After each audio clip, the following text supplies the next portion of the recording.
대도시를 위협하는 임박한 대지진은 우리나라 주변에도 있습니다. 일본입니다.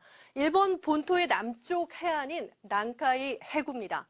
이것은 얼마 전 일본 정부가 직접 제작한 영상인데요. 일본은 이곳에서 30년 안에 규모 8에서 9 사이에 대지진이 일어날 확률이 70% 이상이라고 경고했습니다.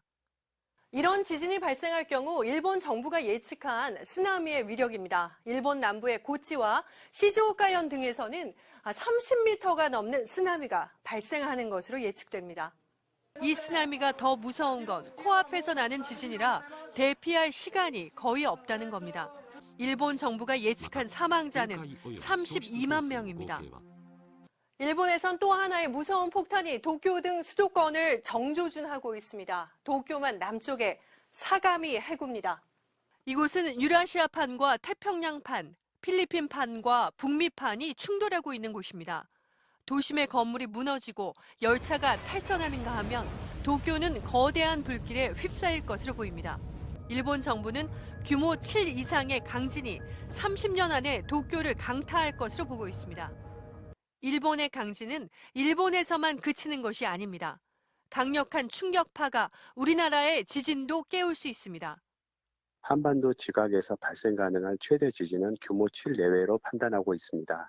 지진 발생 시기가 앞당겨질 수 있게 되고 발생 가능한 최대 지진이 임박하여 발생할 수도 있습니다.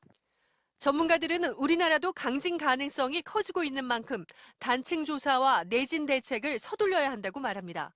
MBC 뉴스 현인아입니다. 규모 7.1의 강진이 덮친 일본 미야자키현과 가고시마현에선 현재까지 13명이 다쳐 병원으로 옮겨졌고 사망자나 실종자는 없는 것으로 확인됐습니다. 주택 3채가 무너지고 산사태와 낙석으로 도로가 막히기도 했지만 지난 1월 노토반도 대지진과 비교하면 피해가 경미한 편입니다. 그러나 지진이 발생한 미야자키현은 이른바 난카이 해곡 일대로 거대 지진 발생 위험성이 꾸준히 제기돼 왔던 곳입니다. 일본 기상청은 어젯밤 사상 처음으로 난카이 거대 지진 주의보를 발표했습니다.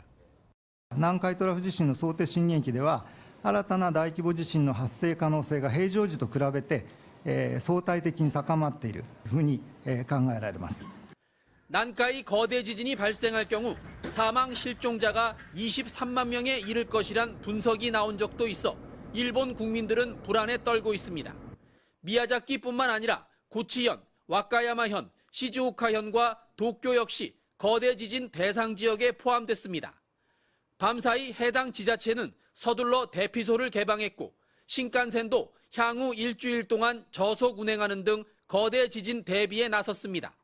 불꽃놀이를 취소하거나 해수욕장을 폐쇄하는 지자체도 속출하고 있습니다. 家具等の転倒防止対策、安全な避難場所、避難経路等の確認、家族との連絡手段の確認など、地震への備えを再確認し、地震発生時に直ちに避難できる体制を取っていただくようお願いをいたします。 기시다 총리는 오늘 예정됐던 중앙아시아 순방 일정을 긴급 취소하고 거대 지진 대비에 전념하기로 했습니다. 내일부터는 일본 최대 명절인 오봉 연휴가 시작돼 혼란은 더 커질 전망입니다. 일본 정부는 대지진주의보가 특정 기간에 반드시 지진이 발생한다는 뜻은 아니라면서 생필품 사재기 등 지나친 동요는 금물이라고 당부했습니다. 도쿄에서 MBC 뉴스 현영준입니다.